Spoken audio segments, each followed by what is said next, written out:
Hello friends welcome to my channel.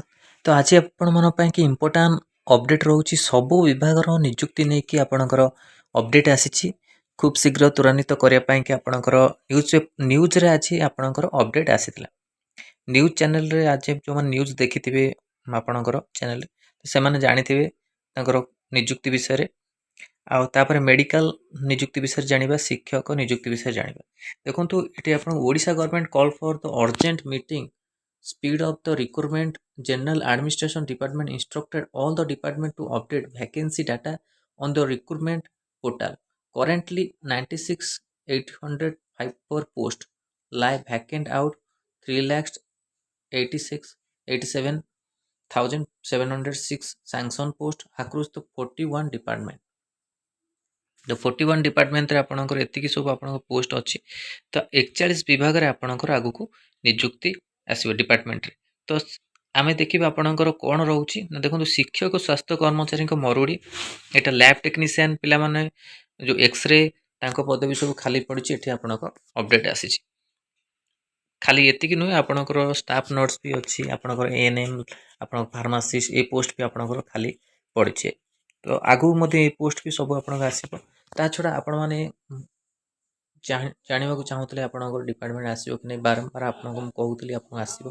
तो 41 department रे आपन 41 डिपार्टमेंट रे आपनकर सचिवों को चिट्ठी लिखा जायछि किंतु नियुक्ति आसीबो बोले आपनकर न्यूज़ पेपर ऑलरेडी न्यूज़ रे आपनकर एटा देइतला।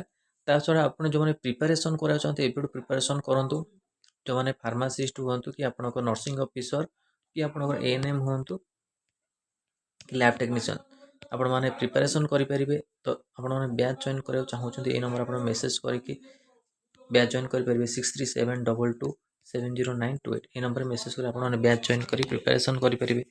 तो एटा इंपोर्टेंट काहे कि ना आपण को आगु को वैकेंसी आसीबो। तो सेही अनुसार आपण माने प्रिपरेशन करंतु 41 डिपार्टमेंट ऑलरेडी आपणकर चिट्ठी जाईची तो आपण को आगु को मध्य नियुक्ति देखिया पाइबे।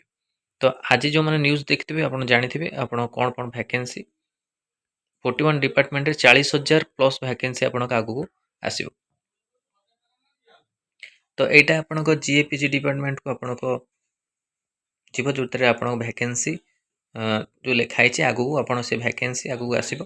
किंतु गोटे कथा आपन को वैकेंसी आसीबो बोली आपन के एठी मीटिंग चली स्पीड ऑफ द रिक्वायरमेंट। तो आउटे कथा कि आपन को किछि किछि आपन को जो मेडिकल पोस्ट रहिला तादर ग्रेजुएशन जो अछि ग्रेजुएशन को नै कि आपनकर कौन सी अपडेट आसीनी फाइनल ग्रेजुएशन लिस्ट को लेके। तो ताकू भी आमे वेट करछु सी भी केबे आसीबो। ता सहित एबे जो लिखाई छी चिठी आपन जाईछि ता पर आपन जदी काम जल्दी हे जाय तो आपन रिक्वायरमेंट जल्दी आसी जबो। किंतु कोनोसी डेट आपन को कुहा जाय नै चिठी जाईछि बहुत समय लागिबो। ता पे एबुड आपन प्रिपरेशन करंतु जेतोले आसीबो आपन माने नियत जानि परबे। तो एटा इंपोर्टेंट अपडेट आपण मान पे जो माने चाहूतले आपण नियुक्ति आसीबो कि नै आपण सियोर हे जानतु नियुक्ति आसीबो आ से अनुसार आपण माने प्रिपरेशन करू। तो एटा इंपोर्टेंट थिला आपण मान पे वीडियो भल लागितले लाइक और शेयर करंतु हम चैनल प्रथम थर पाइले चैनल को सब्सक्राइब करंतु और एई भली कंटेंट पे बेल आइकन को क्लिक करंतु जद समस्त वीडियो नोटिफिकेशन आपण पारे पहुंच परिबो। आरो पीडीएफ आपण मान को टेलीग्राम चैनल में मिल जिवो ता सहित व्हाट्सएप ग्रुप रे मध्य मिल जिवो। धन्यवाद।